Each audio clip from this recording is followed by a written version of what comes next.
Now, as per the West Bengal police, more than 150 people have been arrested in connection with the violence, and internet has been suspended in Murshidabad and prohibitory orders have been put in place in violence-hit areas. In fact, the Calcutta High Court, on a petition moved by the leader of opposition, Shuvendu Adhikari, has also ordered the deployment of central forces in Murshidabad district.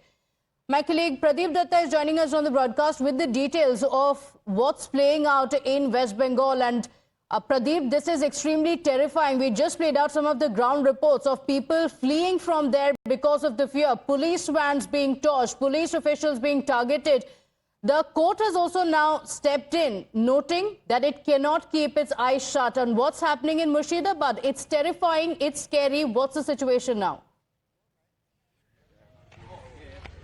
Yes, you're absolutely right. The situation so far in Murshidabad continues to remain tense. And yesterday we saw that there was a meeting that was through video conferencing in which the Home Secretary spoke to the Chief Secretary as well as Director General of Police there in West Bengal. And he assured of all sorts of help, though even DGP, while interacting with the Home Secretary, said that yes, situation continues to remain tense and they are monitoring the situation on the ground. Already there are several companies of the BSF who are deployed in Murshidabad area, and more companies will be sent if required.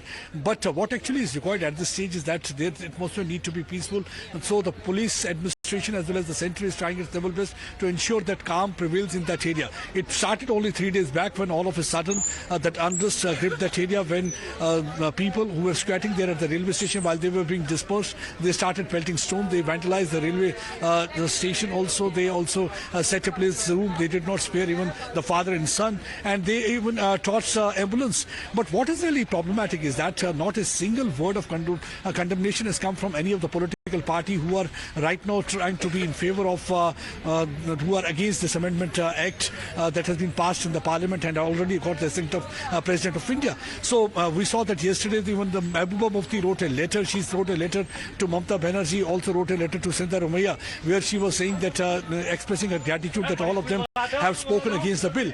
But not a single word was uttered against the Pelter army and against those people who are resorting to violence-related incident, because by doing so they are not only encouraging and emboldening such element, but they are somewhere trying to further create a division, and that is not really a good thing, because they are only looking at the vote bank politics, because most of these political leaders are trying to stay relevant, and they think that this is an issue that will help them resurrect their dwindling political career, especially in case of Mehbooba Mufti, because already we have seen how the political space is slipping under our feet. But so far as the Murshidabad situation is concerned, because Centre has assured of all sort of help during that video conferencing, Home Secretary said that whatever help will be required, if the more companies of the BSF will be required, that will be sent, because already 300 men of the BSF personnel, they are deployed in that area. They are trying to pacify the situation. But what is more important is that... You know, while you were mentioning that, it's very worrying that this was all done in the garb of the anti-Waqf protest. It was called for an anti-Waqf protest, and that's what turned so violent, and the state was completely caught off guard. In fact, the centre has also now stepped into action, with the Union Home Secretary also holding a virtual conference